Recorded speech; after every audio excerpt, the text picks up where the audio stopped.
અવસર પર શ્રી સંત ભક્ત ચરિત્ર ગાથા નામે અનોખું આધ્યાત્મિક આયોજન કરવામાં આવ્યું, જેમાં સંતોના જીવન ચરિત્રો, ભક્તિ ગાથાઓ તેમજ આશ્રમો અને તીર્થ સ્થાનોની મહત્તા અંગે પ્રેરણાદાયક રજૂઆતો કરવામાં આવશે.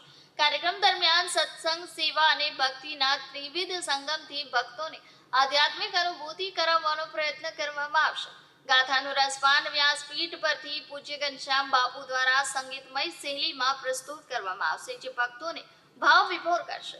આ કાર્યક્રમના પ્રારંભે પૂર્વે આજે ગુરુવાર તારીખ 19 માર્ચના સાંજે 4 વાગે Gabharubhai Bhikhabhai Jogarana, Gangadhara Jalaram society, railway station સામેથી પોથી યાત્રા નીકળી હતી. મોટી સંખ્યામાં ભક્તો જોડાયા હતા. આ યાત્રા અલખધામ મંદિર ખાતે પહોંચી પૂર્ણ થઈ હતી, જેમાં વક્તા શ્રી ઘનશ્યામ બાપુ, ધર્મ સાંસદ 1008 અક્ષયપુરી બાપુ રાંડલ દડવા, કથાકાર પંકજભાઈ વ્યાસ ધરમપુર, કિન્નર અખાડાના 1008 મહામંડલેશ્વર પુણ્યાનંદ ગિરિબા સહિત અનેક સંતો મહંતો ઉપસ્થિત રહ્યા હતા. આ નિમિત્તે દીપ પ્રાગટ્યનો કાર્યક્રમ રાત્રે સંતો અને ભક્તોની પવિત્ર ઉપસ્થિતિમાં યોજાશે. તેમજ આજથી શરૂ થતી સંત ગાથા દરમિયાન દરરોજ સાંજે 6 થી 8 વાગ્યા સુધી સત્સંગ સાથે ભોજન મહાપ્રસાદનું આયોજન કરવામાં આવ્યું છે, જે તારીખ 23 માર્ચે વિસર્જન દિવસ સુધી ચાલુ રહેશે.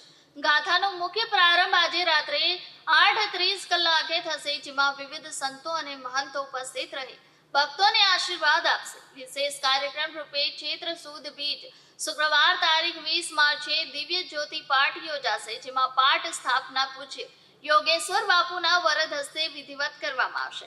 આ સમગ્ર આયોજન ભક્તોમાં આધ્યાત્મિકતા, સંસ્કાર અને પરંપરા પ્રત્યે ગૌરવની ભાવના જગાડશે, તેમજ સંતોના આદર્શોને જીવનમાં ઉતારવા માટે પ્રેરણા પૂરી પાડશે. કાર્યક્રમમાં મોટી સંખ્યામાં ભક્તજનો ઉપસ્થિત રહ્યા હતા.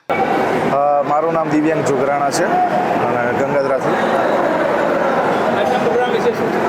આજરોજ શિવ શક્તિ રામદેવ અલખધામ તરફથી શ્રી શક્તિ ચરિત્ર ગાથાનું, સંત ચરિત્ર ગાથાનું આયોજન તારીખ 19થી લઈને 23/3/2026 સુધી કરવામાં આવ્યું છે, જેની સંત શોભાયાત્રા ગભરુભાઈ જોગરાણાના ઘરેથી નીકળીને અલખધામ મંદિર સુધી કરવામાં આવી હતી, જેનો ધ્યેય છે કે સનાતન ધર્મની જાગૃતિ, સંતોની ગાથા કરવાની.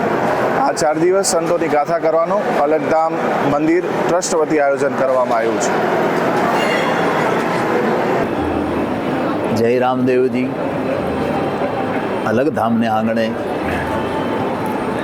પૂજ્ય લક્ષ્મીચંદ બાપુ અને પૂજ્ય પ્રવીણા મૈયાની ચેતનાઓ જે છે એ સમાધિના દર્શન થઈ આજની જે શોભાયાત્રા શ્રી સંત ભક્ત ચરિત્ર ગાથા અમારે ભાઈ ગભરુભાઈ જોગરાણાના ઘરેથી પોથી યાત્રા નીકળી અને આશ્રમના પટાંગણ સુધી જ્યારે સંતો હાજર હતા, બધા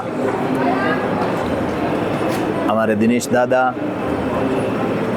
અમારે પંકજ દાદા, અક્ષય બાપુ, કિન્નર અખાડાના મહામંડલેશ્વર યોગેશ્વર બાપા, નિત્યાનંદગીરી પુણ્યાનંદગીરી બાપુ, અને ખૂબ જ આનંદથી ખૂબ બહોળી સંખ્યામાં બધા, કારણ કે આમ તો પ્રથમ ભક્તિ સંતન કર સંગા, પહેલો દિવસ હોય એટલે બધા આવું સંગમાં નાચતા નાચતા આવતા હોય, અને એ નાચવાની સાથે શોભાયાત્રા અને પોથી યાત્રા.